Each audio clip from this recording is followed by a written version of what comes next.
अस्सलाम वालेकुम, मैं रजवान अशरफ। आसिफ अली जरदारी के खिलाफ जो घेरा तंग किया जा रहा है, उसी सिलसिले में आज आप देख रहे हैं पाकिस्तानी मीडिया के अंदर पिंकी के नाम से एक मशहूर ड्रग डीलर और उसकी गिरफ्तारी सामने आई है। ये वो केस है, ये वो मामला है जो कि डायरेक्टली या इनडायरेक्टली मुबैना तौर पर लिंक करता है सिंध की गवर्नमेंट के साथ और सिंध की सियासी जमातों के साथ, उनके सरबराहान के साथ, क्योंकि उनकी सरपरस्ती में ये ना सिर्फ एक खातून बल्कि पूरा नेटवर्क चलाया जा रहा है। और पिंकी बीनी का इस वक्त, ये पिंकी ड्रग डीलर का इस वक्त सामने आना, ये इस बात का सबूत है कि मामला कुछ और है। इसके अलावा आसिफ अली जरदारी को क्योंकि घर भेजने की तैयारी हो रही है, उनके सामने इस्तीफे की ऑप्शन रखी गई है। यहाँ पर उन्हें कहा गया है कि आप जो 28वीं तरमीम है उसको सपोर्ट करें। अगर आप 28वीं तरमीम को सपोर्ट नहीं करेंगे तो इस्तीफा दे के घर चले जाएं। और अगर आप दोनों ऑप्शन नहीं मानते तो फिर केसेस के लिए, करप्शन केसेस के लिए, मुकदमात के लिए तैयार हो जाए। और यही सेम हर बार करना, सेम पैटर्न इस्तेमाल किया जाएगा शहबाज शरीफ के खिलाफ। इसके अलावा लाहौर हाई कोर्ट के अंदर भी मरियम नवाज के मतलब एक बहुत अहम तरीन केस सामने आया। उसके अंदर चौधरी शुगर मिल के अंदर एक बहुत बड़ी डेवलपमेंट हुई, उसके बारे में बड़ी अहम तरीन मालूमात। तो 3-4 खबरें एक ही करके मैं आपके साथ शेयर करता हूँ। देखिए, सबसे पहले तो आप इस बात को समझें कि जो आसिफ अली जरदारी हैं उनके गहरा तंग किया जा रहा है। अब होगा क्या? पहले मैं आपको बता दूं कि ऑप्शन क्या है जो आसिफ अली जरदारी के सामने रखे गए हैं, और अगर वो उन ऑप्शन को नहीं मानते तो फिर उसके बाद अगला लायामल इख्तियार किया जाएगा। ऑप्शन 2 है। पहला ऑप्शन, आसिफ अली जरदारी को कहा गया, पीपल्स पार्टी को कहा गया, और इस सिलसिले में अब शहबाज शरीफ ने बाकायदा आसिफ अली जरदारी के साथ मुलाकात की है। और ये वन टू वन मुलाकात और डेलीगेशन टू डेलीगेशन भी मुलाकात हुई है ऐवान सदर का। उसके अंदर भी आसिफ जरदारी को कन्विंस करने की, कायल करने की कोशिश की गई कि अब मान जाए। देखिए, बात पता है क्या है, इनकी क्या औकात है। ये जो फॉर्म 47 के ऊपर आके बैठ गए हैं, और इनके पल्ले ना आवाम की सपोर्ट है, ना आवाम का वोट है, ना आवाम की हिमायत है। आप आए किन के सर पर है, पहले ये बताया था। मैंडेट आपने चोरी किया, लोगों के मैंडेट के ऊपर आपने डाका मारा, और यहां तक नहीं रहे,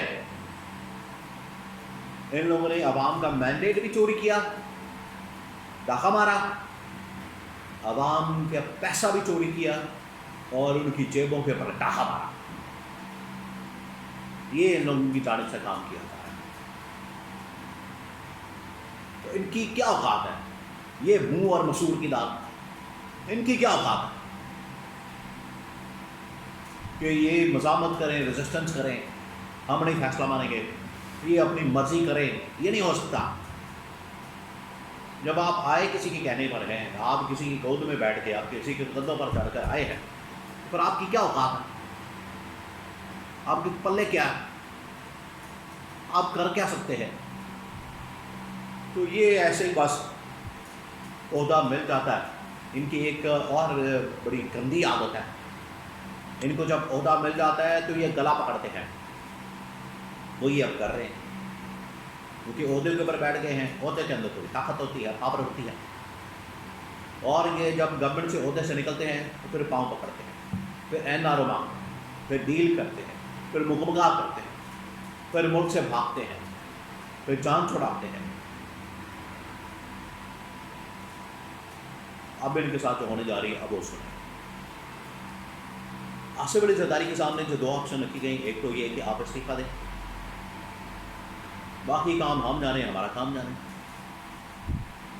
या फिर 28वीं तरमीम के ऊपर वो बड़ी सिंपल डिमांड, बहुत सिंपल डिमांड, बड़े सिंपल वर्ड्स के अंदर, कोई इधर उधर की चूचा नहीं, کوئی ادھر ادھر کی کہانی نہیں، فلم نہیں، ڈرامہ نہیں، کوئی ادھر ادھر کی بات نہیں، سمپل زبان ان کے سامنے رکھی گئی ہے۔ آپ ہماری دو آپشن میں سے ایک آپشن کو پوچھتے ہیں، اور یہی بات شہباز شریف تو پہلے سے ہی مانا ہوا، پہلے سے بیچارہ وہ ڈرا ہوا، سہما ہوا۔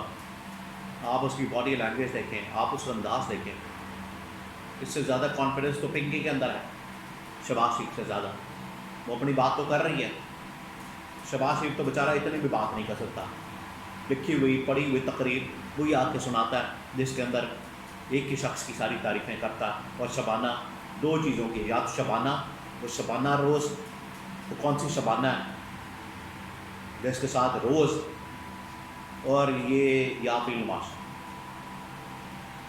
تو ان کی کوئی اوقات نہیں ہے۔ آصف زرداری کو کہا گیا کہ یہ کام ہے، اب اگر یہ لوگ کام نہیں کرتے پھر کیا ہوتا ہے؟ اب اس سیناریو میں آپ کو بتاتا ہوں، سیناریو ہی ہونے والا جب آپ کرپشن کیسز کے لیے تیار ہیں، ٹھیک ہے؟ اسی وجہ سے ان کرپٹ حکمرانوں کو لا کے بٹھایا جاتا ہے۔ یہ کرپٹ حکمران، یہ نااہل، نالائق، نکمے حکمران نظام کو سوٹ کرتے ہیں، کیونکہ ان سے پھر جو مرضی کام لے لیا جائے۔ یہ آتے ہیں اپنی لوٹ مار کے اندر مصروف ہو جاتے ہیں، جب پھر ان سے کام لینا ہوتا ہے، ان کی کرپشن کی فائلیں، ان کی کرپشن، ان کے کیسز وہ سامنے رکھ دیے جاتے ہیں، ان کی ٹانگیں کانپنا شروع ہو جاتی ہیں، خود بخود پھر مان جاتے ہیں۔ تو یہ اب ہونے جا رہے ہیں ان کے خلاف، کیا آپ نہیں مانیں گے؟ ان آپشن کے اوپر نہیں آئیں گے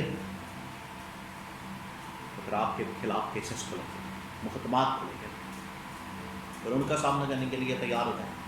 اور ان کے اندر اتنی جرت نہیں ہے، اتنی مردانگی نہیں ہے، ان کے اندر اتنی ہمت نہیں ہے، اتنی دلیری نہیں ہے، لوٹ مار کرتے ہیں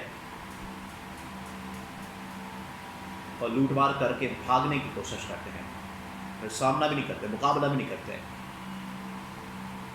لیکن جس نے لوٹ مار کی وہ کیوں مقابلہ کرے گا؟